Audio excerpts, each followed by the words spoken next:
Hi, Mystery Knox listeners. Welcome back to the podcast. For today's case, we're going to tell you about the mysterious disappearance of three men, James Ducat, Thomas Marshall, and Donald William McArthur, whilst working at a lighthouse in the North Atlantic on an islet off the western coast of Scotland. It's been over a century since these men disappeared, and their disappearance is still a mystery to this day. This is the case of the Flannan Isles Lighthouse.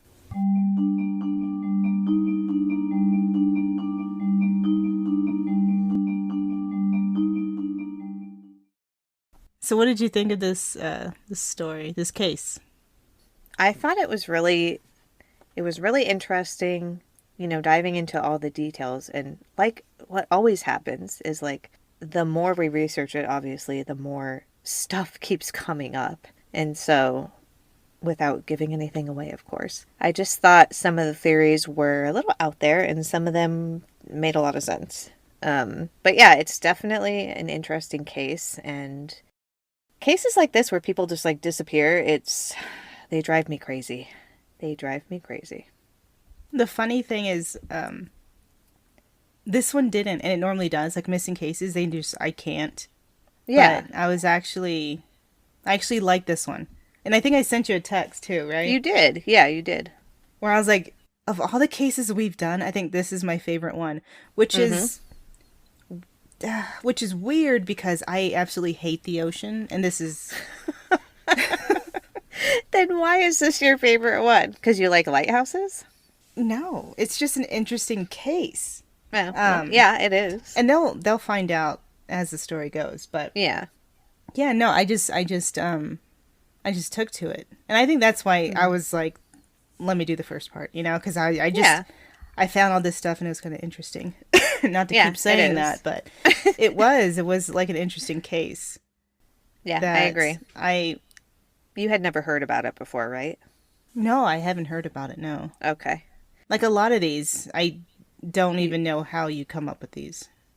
I don't know. I had heard about it before, but I had never researched it or dived in, tried to research and find out what actually happened. So a lot of the information was new to me as well. And yeah, it's definitely interesting. So I'm excited for the listeners to hear it. And with that being said, let's get to the case.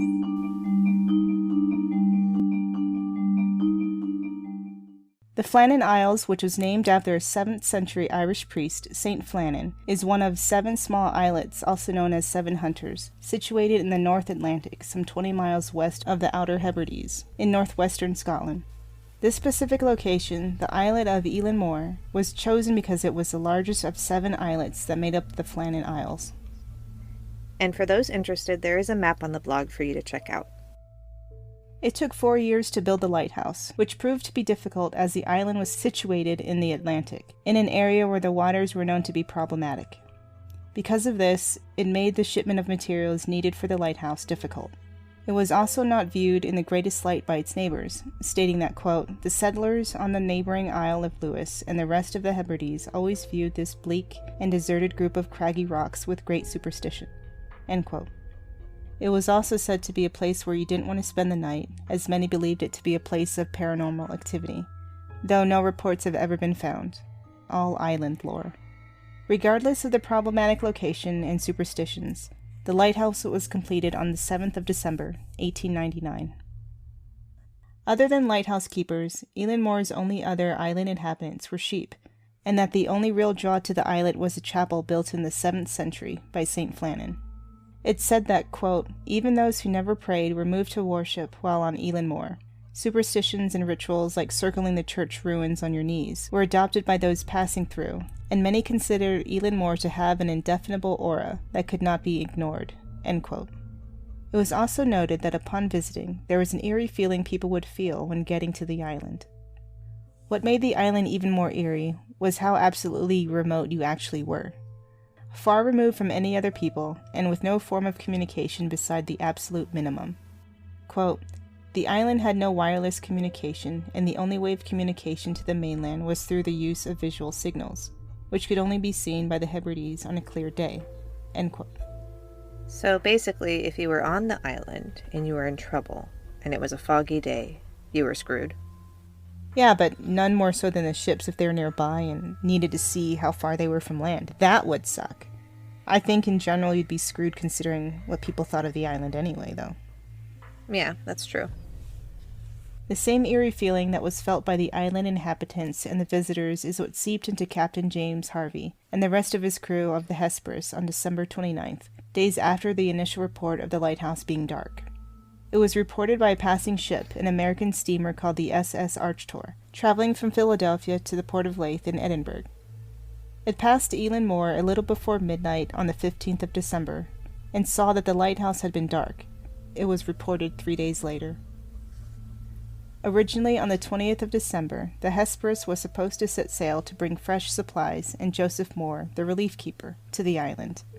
However, due to unfavorable weather conditions, they weren't able to leave until the 26th of December. Nothing could be done because of the storm that had occurred.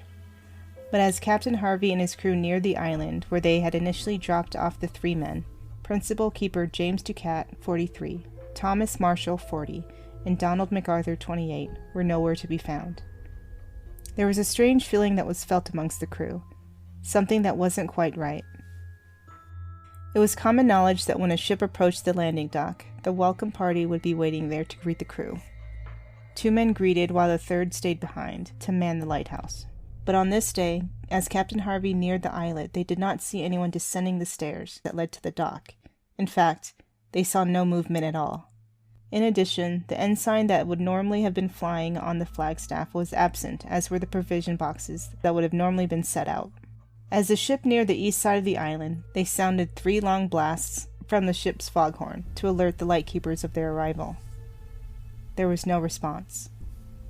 A flare was set up next from the deck below to elicit some sort of reaction, but again, no response. To get a better assessment, the captain ordered a fellow crew member, McCormick, to tell Joseph Moore to take the ship's launch across the east landing and report back with his findings. When Joseph Moore made it to the landing, he surveyed the area and called out the names of the 3 men, but was met with silence. He proceeded up the stairs to the lighthouse, and upon reaching the entrance to the compound, he found that the main door was closed. Not locked, but closed. What Moore found next after entering was nothing out of the ordinary. Quote, "The lamps were cleaned and refilled, the beds were unmade as if the men had just awoken. The washing up was done, and there was cold ashes in the grate." End quote. He also saw an upturned chair, but otherwise no signs of a struggle. All the clocks in the building had stopped as well. These were clocks you had to wind yourself.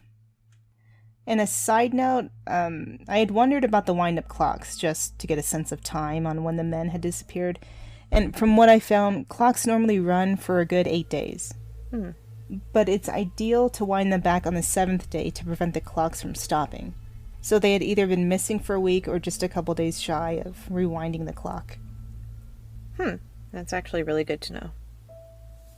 When Moore got back to the ship, he reported all this to the captain and was sent back to the lighthouse with more men to conduct a wider search of the surrounding area. Upon inspection of the western side of the island is where they saw damages from a recent storm. This was also logged by the lighthouse keepers, and this signified that they made it through the storm that had been reported on the 15th of December, quote, "a sudden squall that broke out in the vicinity of the islands," end quote. And for those wondering what a squall is, it's a sudden gust of wind or a localized storm, especially one bringing rain, snow, or sleet.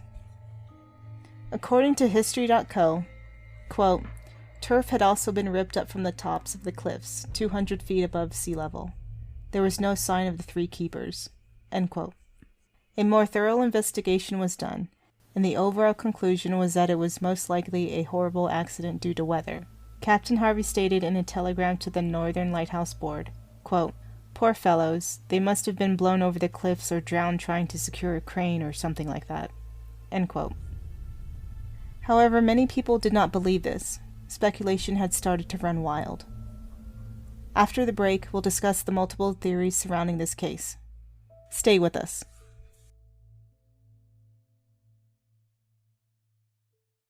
Now back to the case. Theories for the missing men have ranged from sea monsters to boats filled with phantoms, island lore, a kidnapping organized by foreign spies, to even, you guessed it, alien abduction. However, more rational explanations have been speculated as to the disappearances, such as a storm that had occurred. Strong winds may have caused the men to fall into the sea or merely being swept away by a freak wave. But here's the thing. While there were reports of a storm, another source also said that there in fact wasn't a storm. According to an article from 9news.com from Australia, quote, logbook entries leading up to the disappearance make mention of harsh weather and storms, but these did not register on wider regional weather records, end quote. Now, this coming information was difficult for me to research, as many articles never even mentioned the fact that there was another person paid to watch the lighthouse, but I did find it eventually. According to an article from NLB.org and a video from BuzzFeed Unsolved, there was a gamekeeper, Roderick McKenzie, who was paid to observe the lighthouse. Quote, Mr. McKenzie's duties involved watching for any signals from the lighthouse 18 miles northwest of his vantage point at Gallen Head Lewis, and to observe and report any failure in the exhibition of the light. In the event of such a failure, it is required to be reported immediately by telegram to the head office in Edinburgh, so that the necessary steps could be taken to have someone sent to carry out any repairs as soon as possible. End quote. According to a video source, which is linked in the blog, Mackenzie was interviewed after the disappearances, and he stated there was never a storm and that the sea had never been more clear. Unfortunately, I cannot find any other research that supports Mackenzie stating this. But if this is true, it puts a huge kink in the weather theory, along with the very real weather records from that time that did not pick up any storms. How could there be a massive storm over the lighthouse, but not be seen 18 miles away? And keep in mind, this was in 1900, so there was no or very little light pollution back then. Mackenzie had a very clear view of the lighthouse light, except on foggy days where it could be more difficult. That being said, I did find many sources that confirmed the light from the lighthouse not being seen for many days. According to a section of the superintendent's report from Muirhead, Mackenzie noted that the light had not been lit from December 15th to December 25th. So this actually fits in with the theory that the 14th, 15th was their last day on the island before they vanished then. Yes and no, because from that same report, Muirhead wrote this. Quote, he, meaning Mackenzie, was away, but his two sons, aged about 16 and 18, two most intelligent lads of the gamekeeper class, and who actually performed the duty of looking out for signals, I had a conversation with them, and I also examined the return book. From the December return, I saw that the tower itself was not seen, even with the assistance of a powerful telescope, between the 7th and the 29th of December. The light was, however, seen on the 7th of December, but was not seen on the 8th, 9th, 10th, and 11th. It was seen on the 12th, but not seen again until the 26th, the night when it was lit by Moore. End quote. So there were many days where the light was not seen, but we know that the keepers were just fine on the island.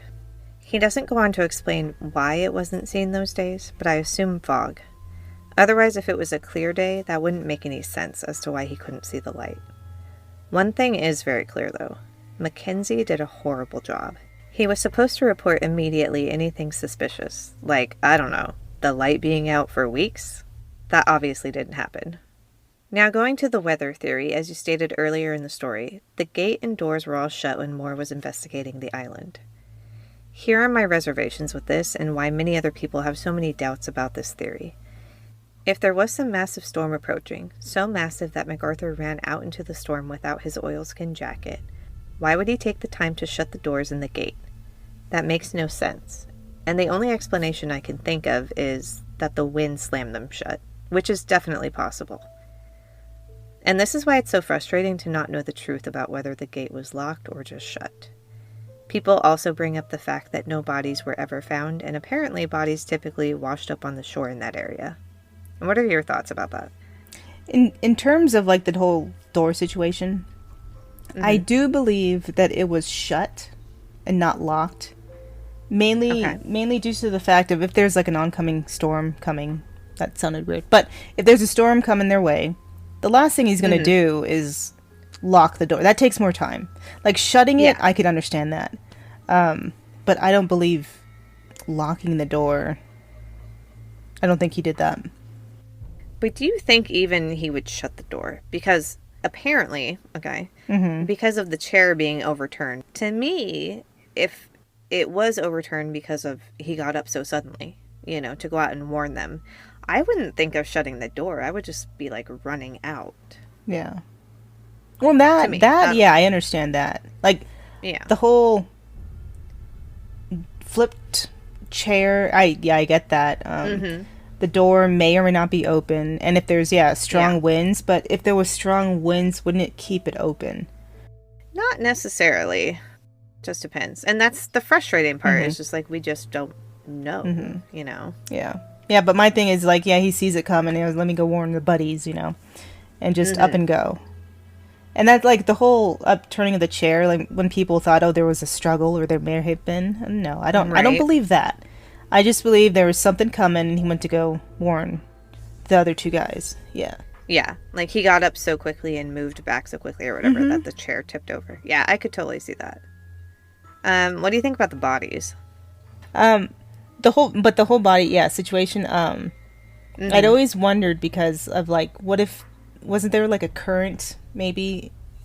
Do you think that has any play in this at all? I mean, I think it definitely could, but usually, at least as I understand it, the currents would like wash the bodies further out to the ocean. And so they're saying that the bodies usually wash ashore, I guess, in that area.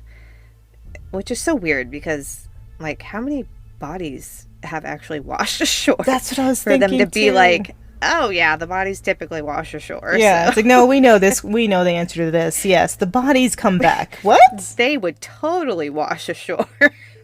Yeah, that was a little weird for me. But the current, that's a good question, and I'm not sure about the current over there.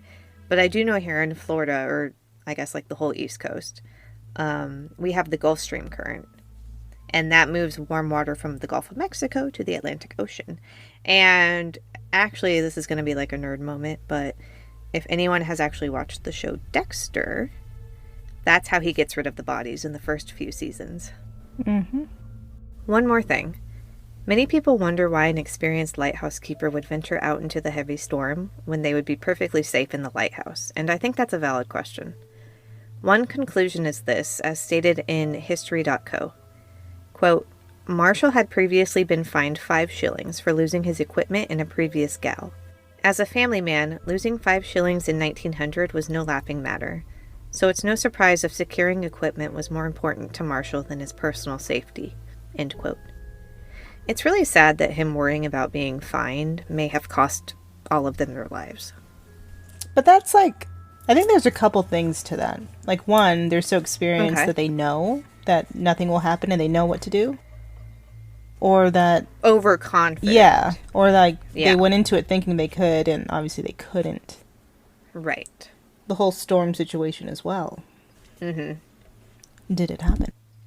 Yeah, and see, that's the thing. All of these theories, I guess, that we're talking about right now are under the assumption that there was a storm. Yeah, exactly. So, just keep that in mind. All right. Listeners. Oh, sorry. Not you. Yeah, listeners. Keep that in mind. Why don't you? All right. Here we go. 3, 2, 1. 2, 1. I don't know why I do that. It just helps me, okay? No, you're good. Maybe I should start doing that. me. Maybe I won't fuck up as much. Anyway, some other theories. Some other theories involve the occasional lighthouse keeper, Donald McArthur. It was said that McArthur and the other men did not get along. The first theory is based on the presumption of William McArthur's character. It's said that he was a, quote, ill-tempered man who was quick to settle an argument with his fists, end quote. The theory is that McArthur started a fight with the other men on the western landing, which eventually ended with all the men falling to their deaths. Another theory involving McArthur was that he murdered the other men and disposed of their bodies in the sea, then killed himself by jumping off the cliffs. Just keep in mind, there is no evidence whatsoever to support either of these theories. I don't believe the whole murder thing, though. No, I don't. I don't either. Like, I know they had their differences, because that was noted. But, for them being seasoned as they were, and I don't think murdered would... No, I don't believe that. I mean, Like, I won't rule it out, but I just also there isn't it, really. Well, again, if there was a storm or throwing him off the cliffs, I mean, there's not going to be obviously blood or anything, but right, right. um, but like, where would you go? I don't know. That's a good question. But, I mean, it's always a possibility. And keep in mind, like, these three guys were on that island, just them, for 6 weeks, right? And then, so they had like 6 weeks on and then 2 weeks And I know that they off. really wanted to get back to family because it was around the holidays. Yeah. I do Yeah, know exactly. that from the sources, but Right.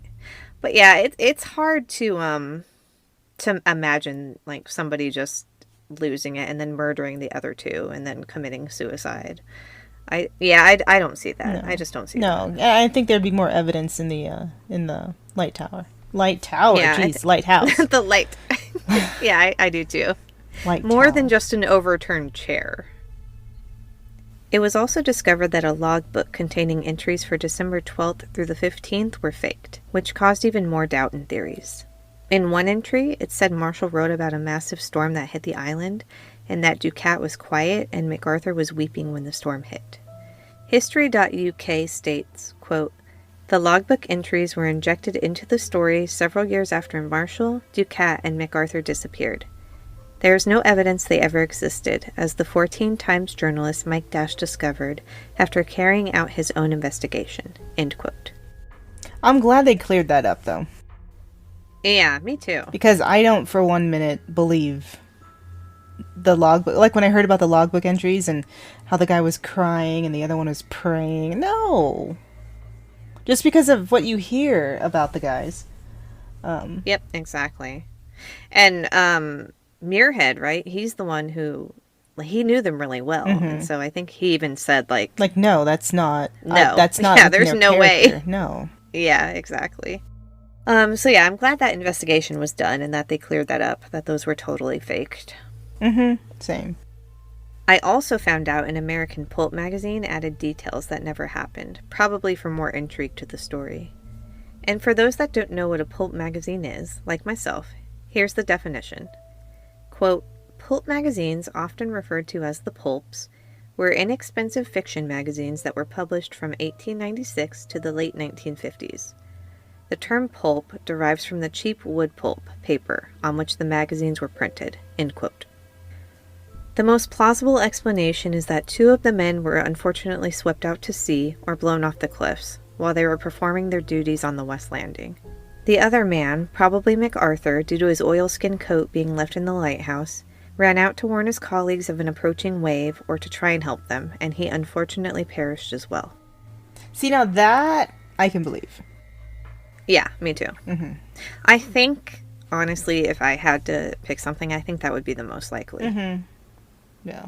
You know, is that Ducat and Marshall were out there doing something on the West Landing. Like trying to tie stuff down or something. Yeah, doing something. Trying to, either tie stuff or fix something or something. Who knows? And then I think McArthur was in the lighthouse because there was always supposed to be somebody in the lighthouse.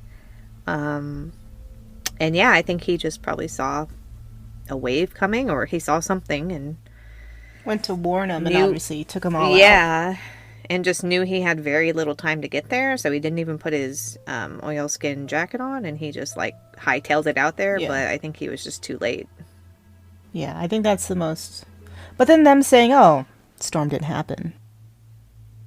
Yeah, but exactly. But it still goes back to this, though. You know, I don't know. Yeah, it's really.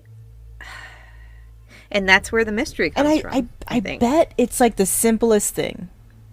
It probably is. Like that one guy that's supposed to be watching. I'm pretty sure he wasn't doing his job. Oh no, he wasn't. Yeah. He was not. So I mean, he let 2 weeks go by. Yeah, so in that aspect, yes. I can believe that there was a storm that he just missed out on. And it took out the three guys. That's true. That could definitely be possible. Because supposedly he was watching and didn't see the light, but I think he was just mucking around. Yeah, he was not doing it. He just was not doing his job. No.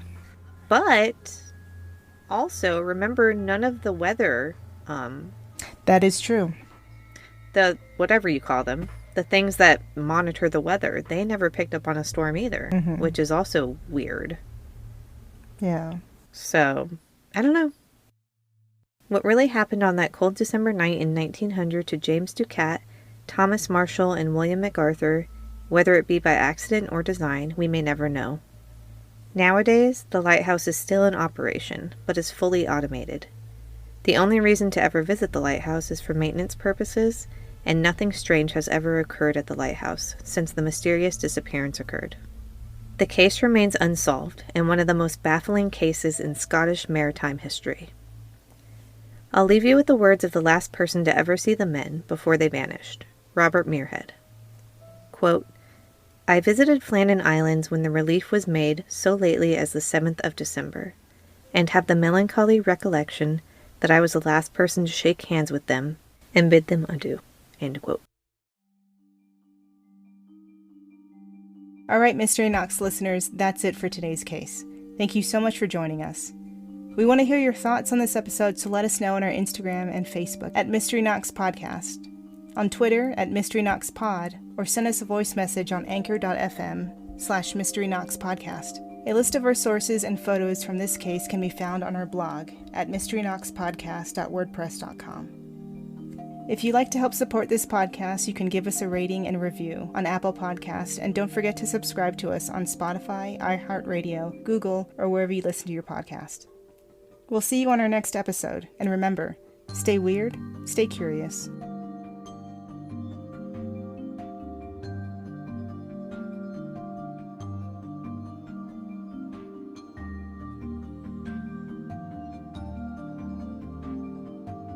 Which eventually ended with all the men falling to their deaths. Did I fuck it up? Yes. Again? Damn it! Okay. You say s instead of th, if that makes sense. Deaths. Because, like, it's the same thing as clothes.